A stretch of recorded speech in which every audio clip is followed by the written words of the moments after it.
we talk about the practicality of it. Lama Pony, those times they used to call it iambach. Skills is very much important because learn English, do everything, but end up unemployed. But if you're able to do it hands-on, the importance of TVET colleges also, so that then through that trade, the 350, and I don't expect to have not recently 350. I expect, including young women, you can't fall pregnant all because you're saying funny child support grant. But we say through our programs, we focus on welfare to work. So keep up welfare, in work programs so that then you're able to do things on your own. It can't be right. I'm sure even minister, her hair looks beautiful. But check who did her hair. It's not you, South Africans. Crocodile that are coming to do hair for us. So I wish to urge all young women, urge all young men to take up some of these business opportunities. Instead of my friend or Banban. The minister was registering spaza shops. How many of you took advantage of that? Instead, to continue allowing others who came in containers, undocumented, to come into our country and run these spaza shops. And we're puzzled why the children are eating poisons. With those few as program director, moderator, to be given an opportunity. And I'm sure as the month progresses, we'll see more and more. Soon in Gauteng, we'll also be announcing our Youth Advisory Council.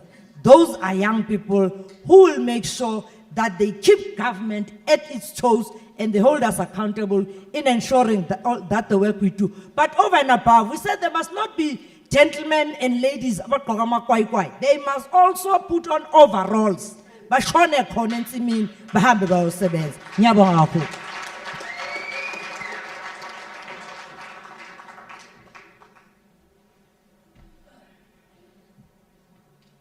Thanks. I'm now sitting down because I'm about to start a small class in physics.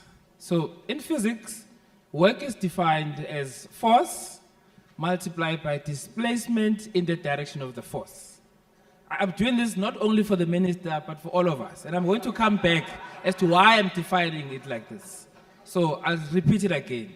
Work is defined as force multiplied by distance or displacement in the direction of the force. So let's put it back into government terms, in terms of the work that we are doing, right? I always think what government is doing is force, not necessarily work. Because it's only work when there is displacement, right? And I'm going to use stats maybe to drive my point. Now, in 1996, the number or percentage of South Africans or the population that had completed secondary education was sitting at, such a scary number. It was sitting at, are you sure you want to hear this number? In 1996, right? In 1996, it was sitting at 13.8%. Those are the people in the entire population that actually finished high school. Between now and then, the statistics now is at 35.4%.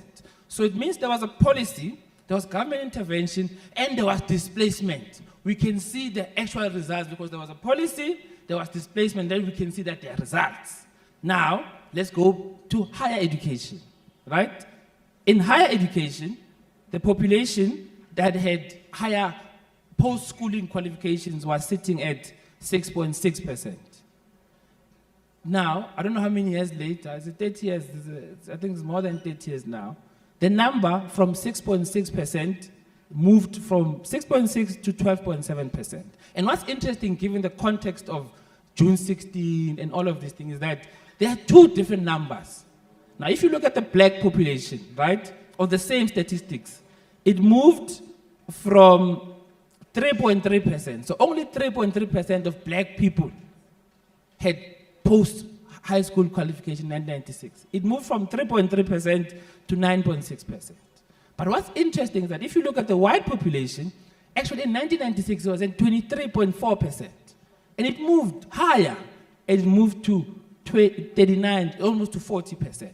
So in high school, we've made policy decisions, and there was displacement, there was movement. But if you look at post-schooling, We've had many policy interventions. I heard the minister speaking about how much money was spent on higher education and things like that. But in terms of the displacement, maybe we have not made as much strides. So I'm going to just rope in Mr. Mabuza Ngubane as the Chief Director of CETA, maybe just to help us understand that what do we do with the number of young South Africans who did finish high school, but we can't be absorbed in high institutions of learning or whatever, or others, because we have a lot of them, given the stats. Mr. Ngubane, over to you, sir. Moderator, thank you very much. Greetings to my ministers, Deputy Minister, MEC, leadership of the youth and from various community structures, and the youth themselves and my colleagues. Greetings to you. My department is responsible for post-school education and training system, driving the work of the universities, the CETAs, the community education and training centers, as well as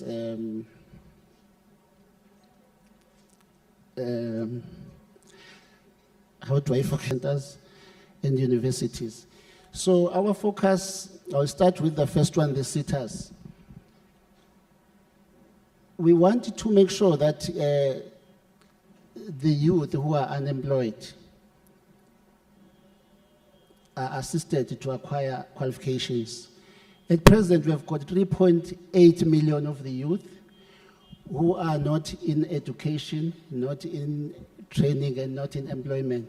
So we are pushing the CETAs to make sure that they provide them with opportunities to acquire bursaries, the funding support for them to go to school. That is one. Two, we want to make sure that we assist them through CETAs to acquire learnership programs, because we believe that as the country, having benchmarked with our international counterparts, we have seen that the economy cannot thrive. Of Germany has thrived through vocational education and training programs, in particular occupational qualifications such as occupational qualifications as well as academic qualifications.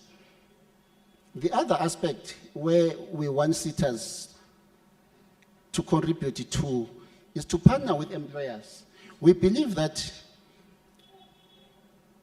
providing occupational qualifications or just providing the bursaries or funding support for training is not enough if employers are not brought on board to make sure that they open up their workplaces, to make sure that the youth are provided with practical skills so that they can be able to balance the theory and the practice. We will be able to make sure that we do away with the youth which is unemployable due to lack of practical knowledge. The other aspect is also to ensure that we provide career information. We have organized CETAs here outside for the youth who are present here to make sure that they go to various stalls to find out career information. But the CETAs are also involved in identifying scarce and critical skills in the labor market, because we don't want our youth to study qualifications where there is saturation of the programs. So the CETAs have information on scarce and critical skills, which are occupations in high demand. So that is some of the interventions that we are doing as a department. But from the academic front, we believe that we still need the role of our traditional universities to drive innovation. So the research with regards to the labor market information on what the employers require is quite important. Hence, I am encouraging that the youth must also not ignore the role that can be played by our traditional academic universities, because that is where the research on scarce and critical skills and also innovation can be tapped on.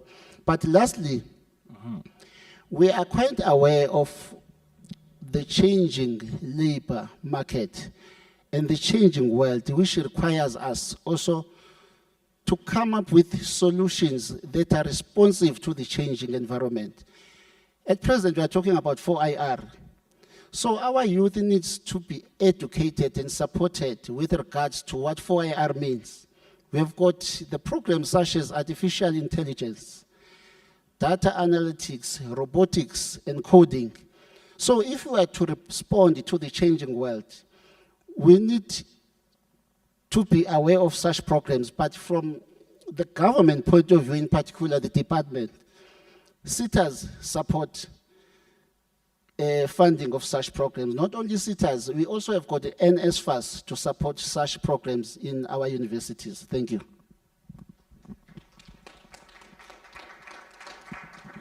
Thank you. I'm going to rope in the board chairperson of the NYDA, who has spoken to us before and mentioned a number of programs the NYDA has been doing, it's been up to, and I think it would be fair for her maybe just to answer the following question, right? So it seems to us that the NYDA, even from what it was before, I think was Umsobomvu, society sees that the NYDA is doing things. They see that the government is working, NYDA is doing things. And when I listen to government, it's as if, yes, you're doing things. But when I jump the bridge and I actually speak to society, it's as if you do these things in your own planet, on the other side of the bridge. As if, what do I hear here and what I hear when I go home might not be the same thing. So maybe tell me, what is it now, especially you are running the programs, what are you doing to jump across the bridge so that the programs we're talking about don't seem like these are just government things that they speak in their own corners? What are we doing to actually make sure that the people at the back, when we speak about the program that you have, actually can tell the stories by themselves without you? So I'm saying, what are we doing now with the programs that you've described and talked to us about? How are we crossing the bridge to making sure that people actually understand, participate, and can give testimony for them? Thank you. Yeah, no, thanks, Program Director. So I think briefly, and when we look at this platform, I'm told that young people are more hungry for food than they are for information, hence, the empty seats. But I'll attempt to respond and to really say that as i-agente lophuhliso lolutsha, i-mandate yethu luphuhlisa ulutsha in the main. And in that, we have various products that we make available to abantu abatsha.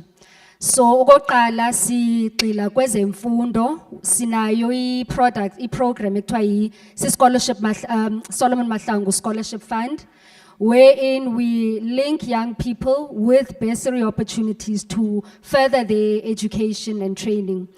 But siphinde ke sizame nodibanisa abantu who are looking for employment, badibanise with employment opportunities. We do that through a platform yethu ekuthiwa sayouth.mobi. It is a zero-rated platform, meaning you don't need data to be able to utilize it. Because we know we are listening agents in this organization, and abantu abatsha bayakhalaza about the high data costs. And so we've tried to really bridge that by kuvula amashishini, because we also understand that, in as much as you have young people that want work opportunities, but we also have a cohort that want to be opportunity creators themselves that they may have.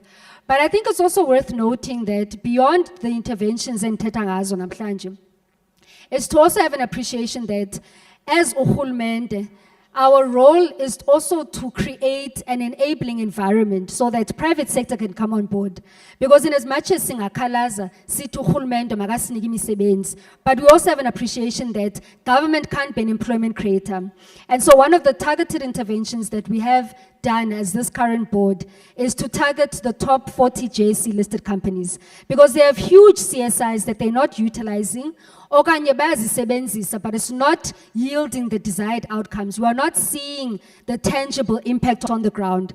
And so we've called on private sector. We're working with various companies now, something that has never been done in the past, which really just goes to show that private sector is coming on board to be able to meaningfully resolve the plight of youth unemployment. But lastly, and I think just to then speak about this, the lacuna, okanye lanto buyireza yoba, as urhulumente, we speak about interventions esinazo, but tangible results asiziboni kwabantu abatsha on the ground. We're not seeing the many voices of you know, the beneficiaries of government.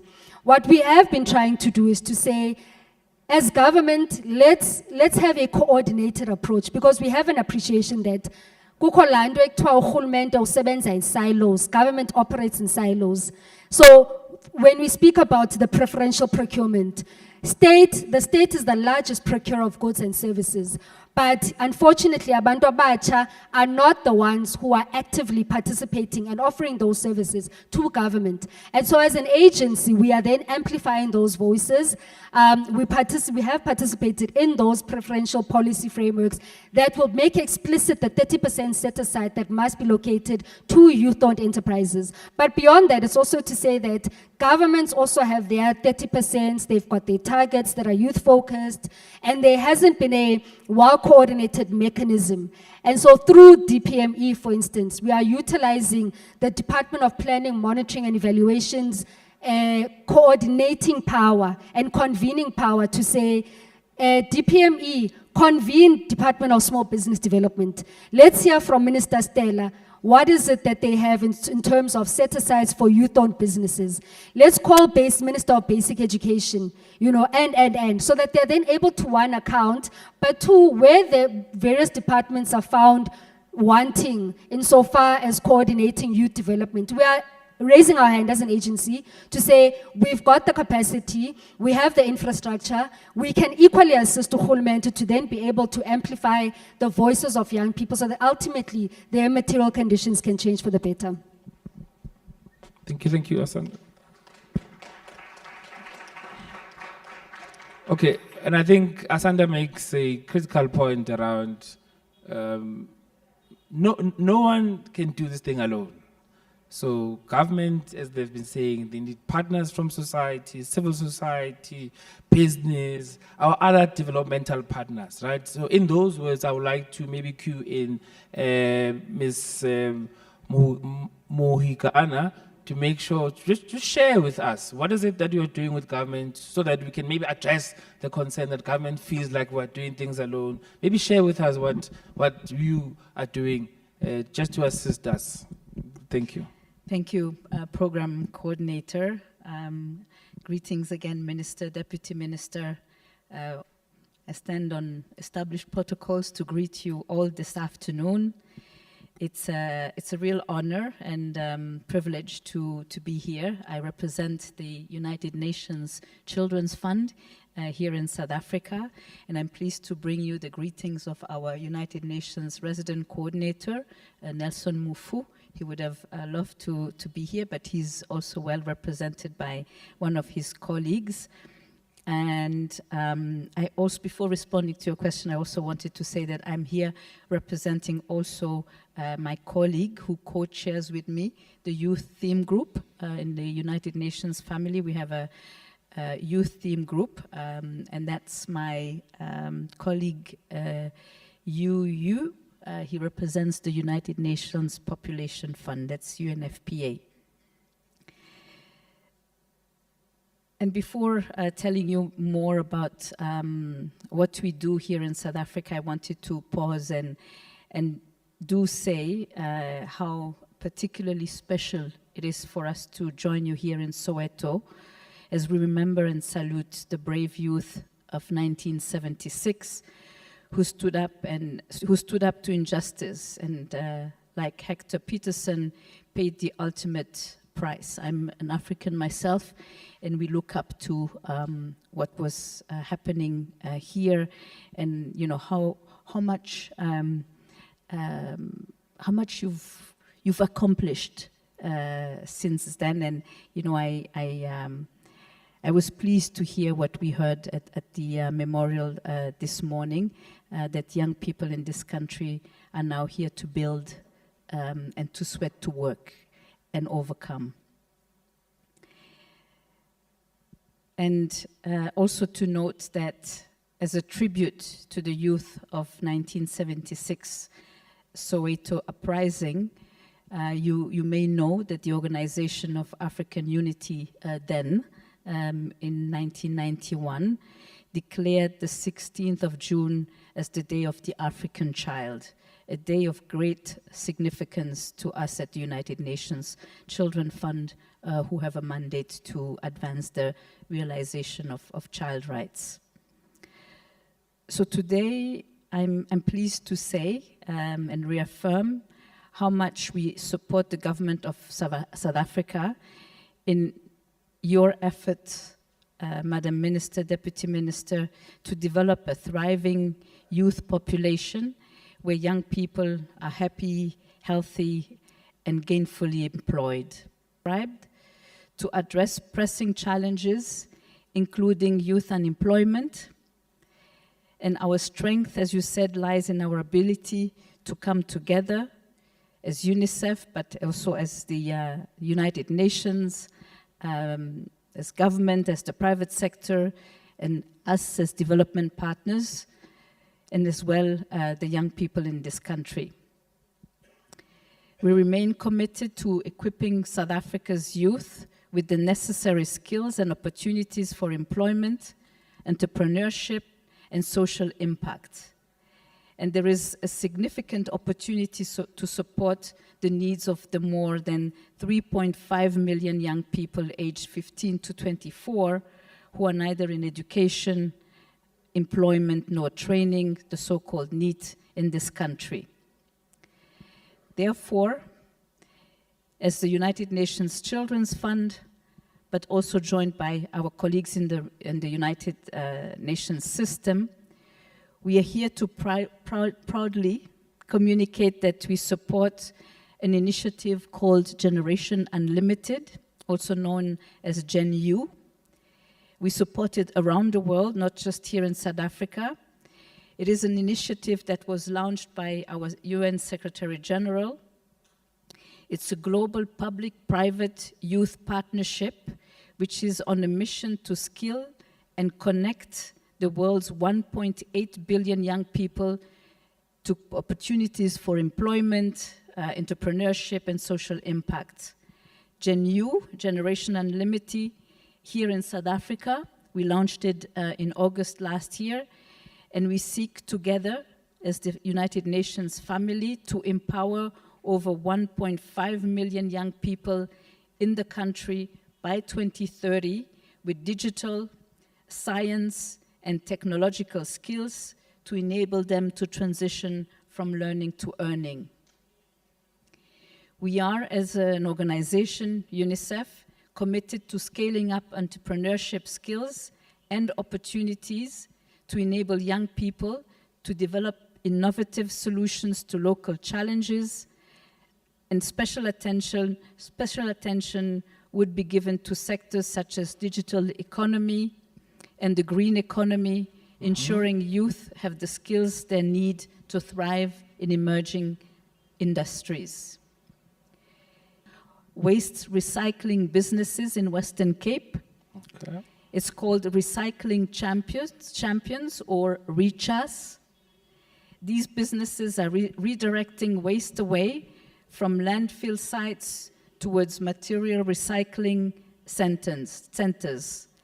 And this initiative grows the earning potential of informal waste collectors in that province, impact of waste on our environment.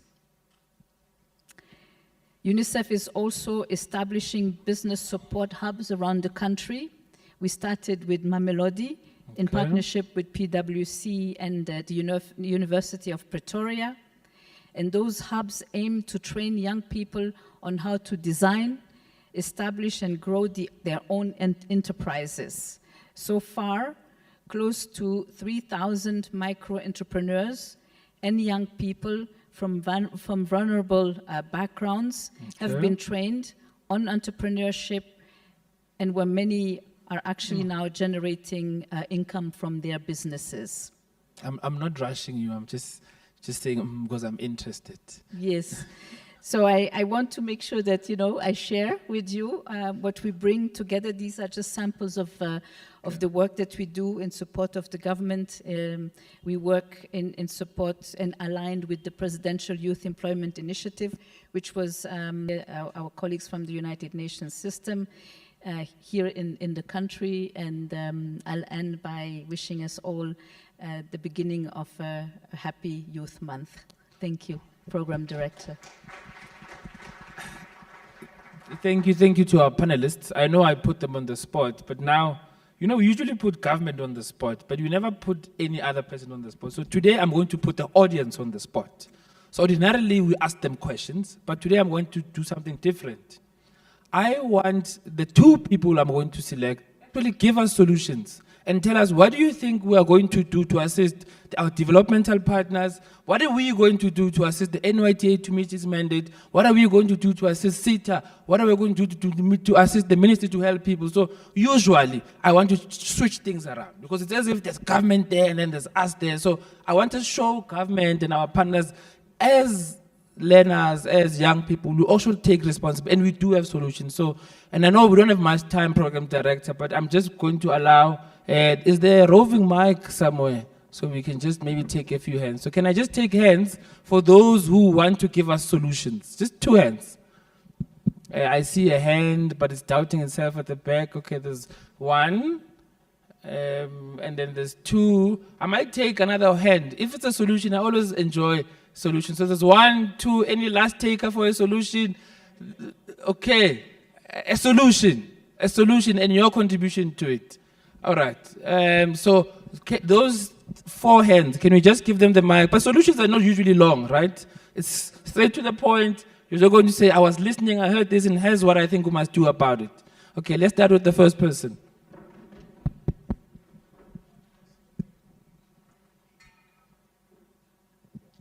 Thank you for the opportunity. All protocol observed. I hope you can hear me.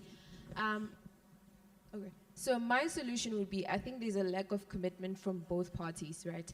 So my solution will be to establish consistency, because clearly a framework exists, but nobody knows how to execute it.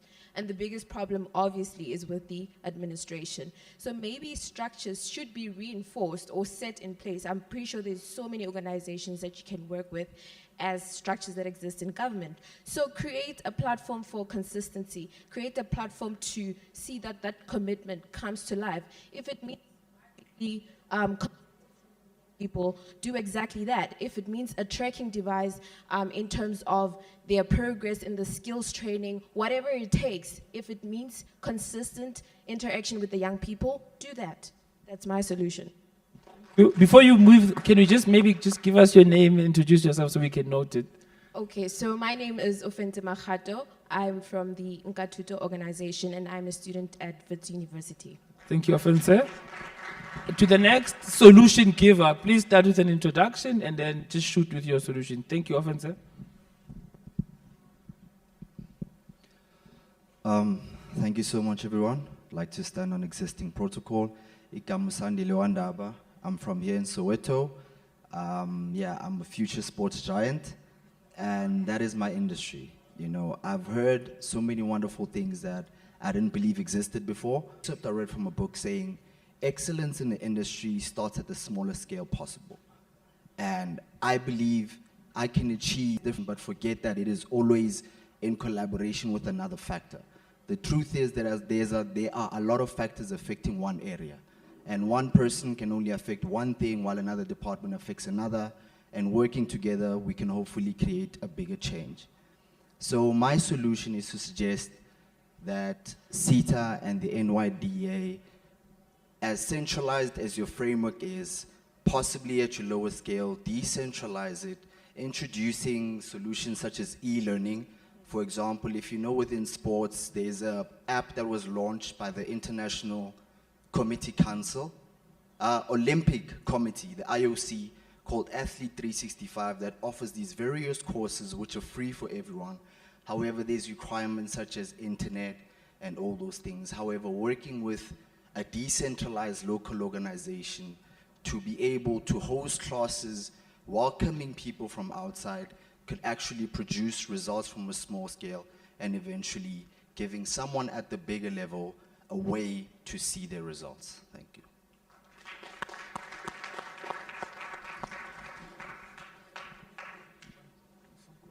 Good solution. My name is Lisedin said the president of Maurice Isaacson. It's known for its prestigious history, I guess.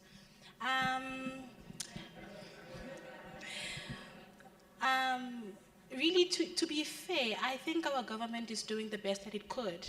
But if we can invest in agriculture, giving our youth skills that they can implement in the future. I mean, the economy is growing. It fluctuates. Today it's high, tomorrow it's low, tomorrow it's high. So the only thing that we can do is just provide them with skills.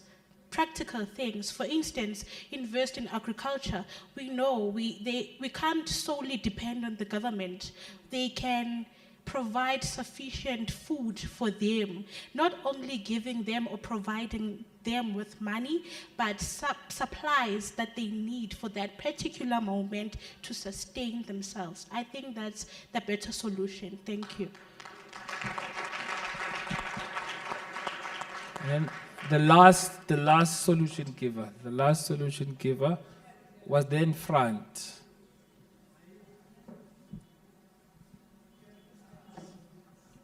Okay. Is it afternoon now? All right, it is. Good morning, all. Kalibitso ke Ben Kabele from Pretoria. I'm the provincial chairperson of the Youth Council. I think one of the most important to enact a youth act. This will create an environment where legislatively all partners and all players in the country, private sector, or even us on the ground, we are legally binded to convert documents such as the National Youth Policy. Once it's law, it's no longer a handshake agreement. It's an obligation that if you don't do that, then young people, instead of marching like 1976, we can go to court and take people to jail if they don't service young people. I think that's the first solution that we need to think of.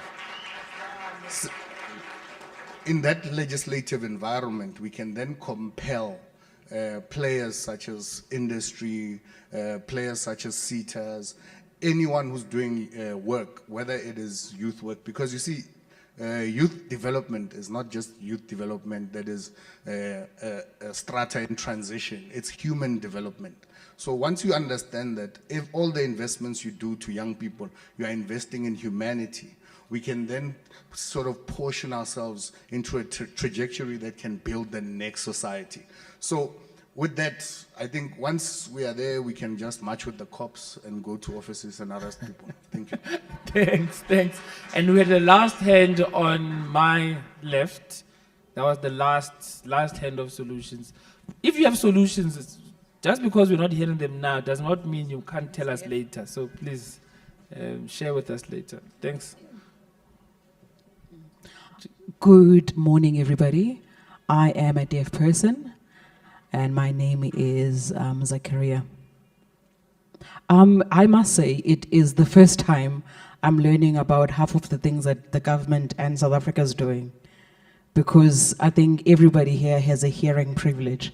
So we take it for granted that I am still not free because I don't have access to information. So my solution that would empower myself and many deaf young people is to make yourself accessible. In the tent outside, when I was trying to even find out what does CETA does, I don't know, because all that information is not in sign language. I learned of NYTA for the first time today.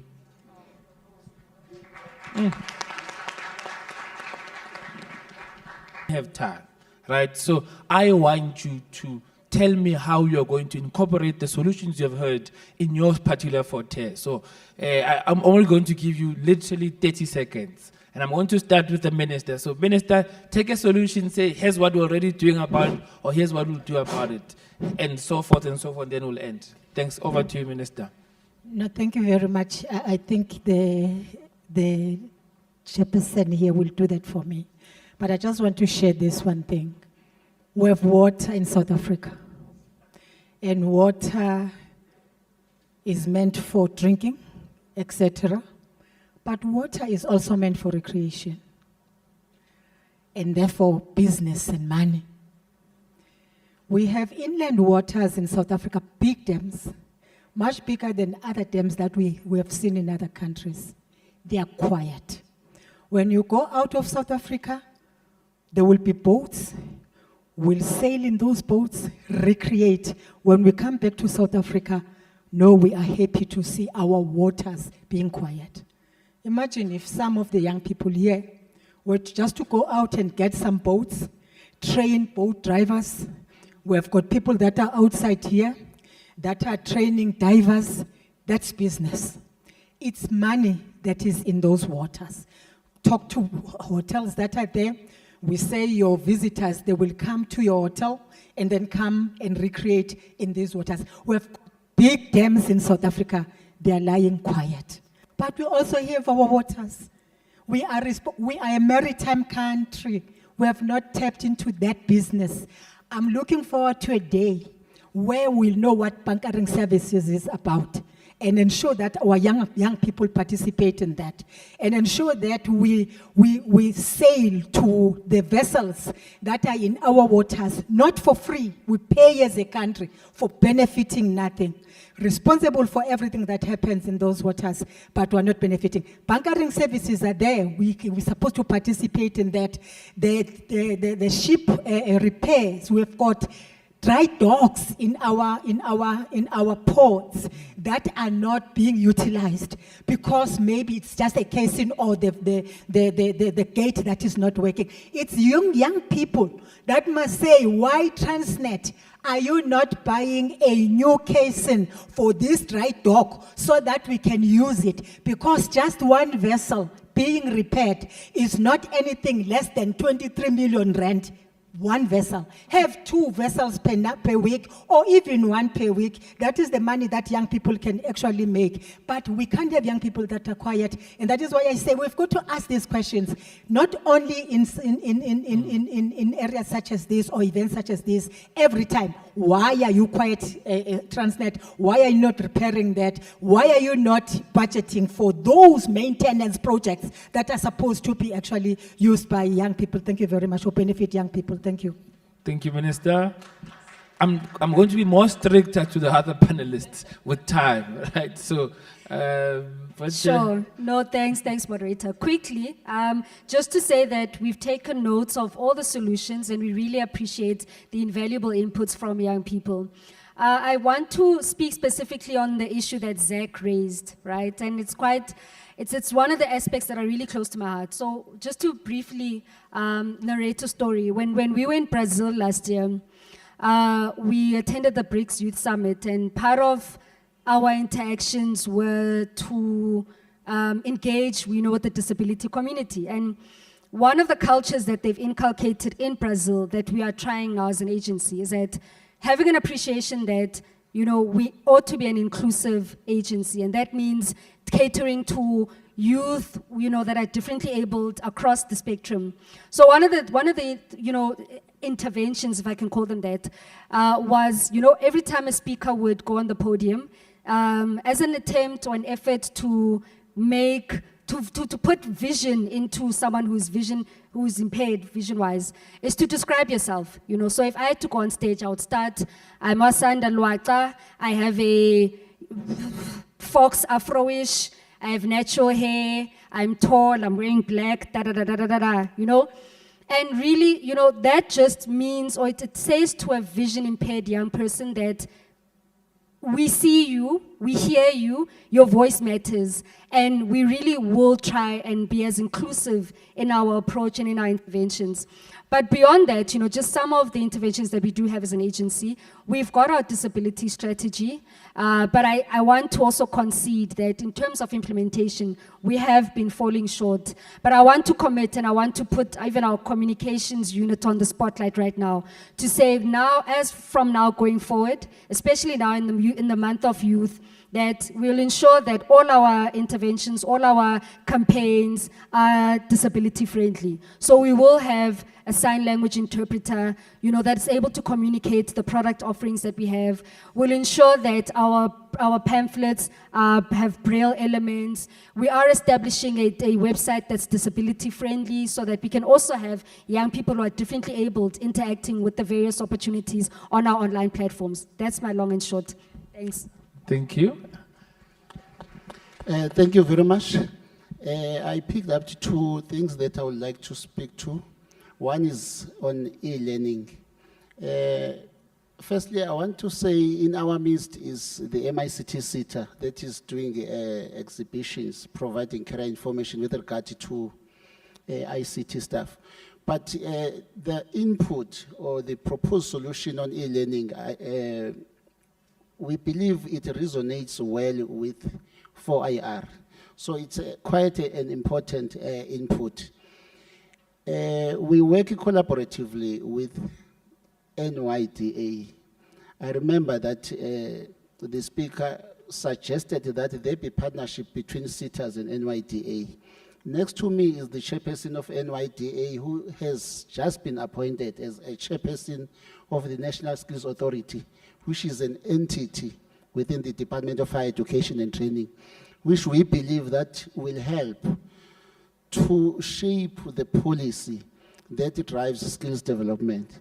So the issue of e-learning is what we believe and we encourage SITAs to drive and massify its implementation.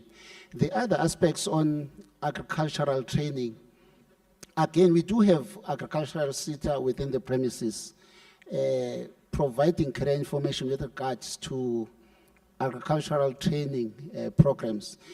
As a department, we do believe that agriculture is one of the interventions that can assist to drive rural and township economies. If the youth can be imparted with training programs in agriculture, we are not only looking at them just getting academic qualifications, but with those qualifications, they can either look for employment, but if they can't find employment, they can organize themselves into co-ops so that they can be able to establish small business and create employment themselves. So we are in it, but we accept and appreciate inputs. Our role is to provide funding support and massify implementation. Thank you.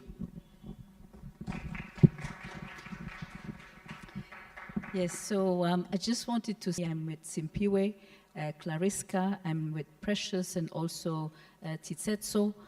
We've been listening. The United Nations is currently in the process of developing a new cooperation framework with the government and people of South Africa. It will cover the period 2026 to 2030.